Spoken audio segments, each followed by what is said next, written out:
श्री स्वामी समर्थ. तुम्हा सर्वांचे पुन्हा एकदा स्वामी कृपा या चॅनलमध्ये स्वागत आहे. रामनवमीपासून तो स्वामी पुण्यतिथीपर्यंतचा काळ हा काळ अत्यंत पवित्र मानला जातो. जर या दिवसांमध्ये हे जे काही दिवस आहे, हे मधले दिवस, ह्या दिवसांमध्ये जर काही आपण सेवा केल्या तर त्या सेवा केल्याने आपल्या जीवनातील अनेक अडचणी दूर होतात.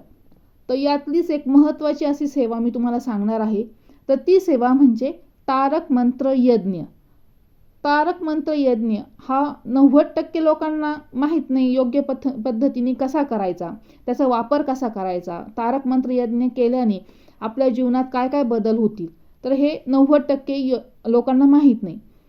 त्याच्यामुळे तर मी आजच्या या व्हिडिओमध्ये हा यज्ञ कसा करायचा आणि त्याचे नियम काय आहेत, तर आज आपण सगळे जाणून घेणार आहोत.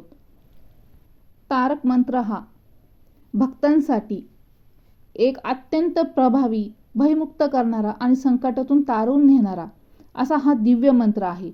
हा मंत्र स्वामींच्या संरक्षणाची जाणीव करून देतो, आपल्यात आत्मविश्वास वाढवतो आणि अशक्यही शक्य करण्याची शक्ती देतो. तर ह्या मंत्राचा तारक मंत्र यज्ञ कसा करायचा, तर ते आपण जाणून घेऊ.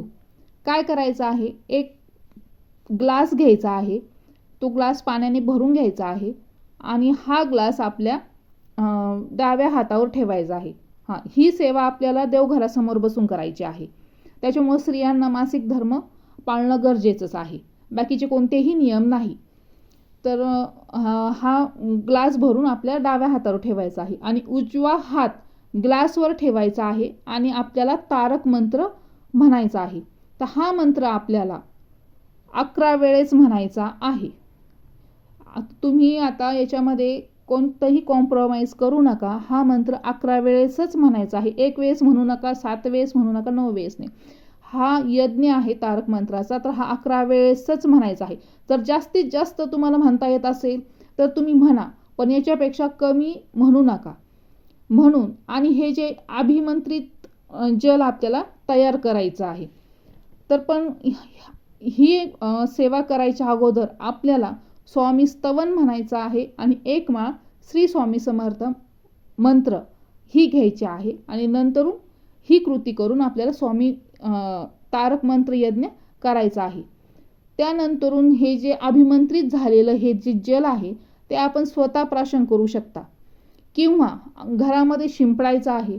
जर तुमच्या घरामध्ये काही आजारी व्यक्ती असेल, काही अडचण चालू असेल, तर त्यांना हे पाणी तुम्हाला द्यायचं आहे. तर तसेच एखाद्या झाडाला किंवा फूल येत नसेल, फळ येत नसेल, तर तिथं तुम्हाला हे अभिमंत्रित जल घालायचं आहे. तर हे जल ज्यावेळेस तुम्ही झाडाला वगैरे घालता तर काही दिवसातच तुम्हाला फरक जाणवायला लागेल. किंवा हे अभिमंत्रित जल हे तुम्हाला थोड्या जास्त पाण्यात करायचं असेल, एखाद्या बादलीभर पाण्यात वगैरे, किंवा मग तुम्हाला शेतामध्ये जरी तुम्हाला हे टाकायचं असेल तर ते टाकू शकता. तर खूप साऱ्या भक्तांना ह्या अभिमंत्रित जलाचे खूप सारे अनुभव आलेले आहेत. तर तुम्ही सुद्धा हा अनुभव नक्की घ्या आणि आपल्याला आपण सर्वांनी मिळून रामनवमी ते स्वामी पुण्यतिथी म्हणजे 26 मार्च ते 15 एप्रिलपर्यंत आपल्याला हा तारक मंत्र यज्ञ करायचा आहे.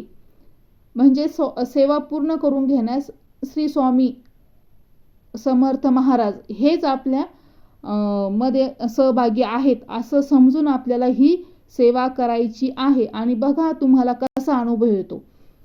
तारक मंत्राच्या पाण्याने आपल्या मनातील भीती, शंका आणि नकारात्मक ऊर्जा आहे ना दूर होते आणि आपल्यात विश्वास वाढतो. तसेच आयुष्यात कोणत्याही कठीण प्रसंगात, आर्थिक किंवा शारीरिक संकटात सुद्धा आपल्याला हे साथ देत असतो, असं ह्या तारक मंत्राचा प्रभाव आहे. तसेच स्वामी समर्थ आपल्या पाठीशी खंबीरपणे उभे आहेत याची जाणीव होऊन आपले मन शांत होतं. अशक्य पण वाटणाऱ्या काही गोष्टी अशा असतात तर त्या स्वामींच्या कृपेनेच शक्य होतात.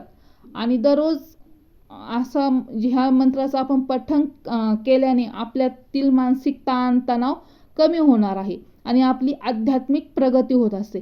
म्हणजे अशा प्रकारचे फायदे आपल्याला ह्या तारक मंत्र यज्ञ केल्याने होणार आहेत.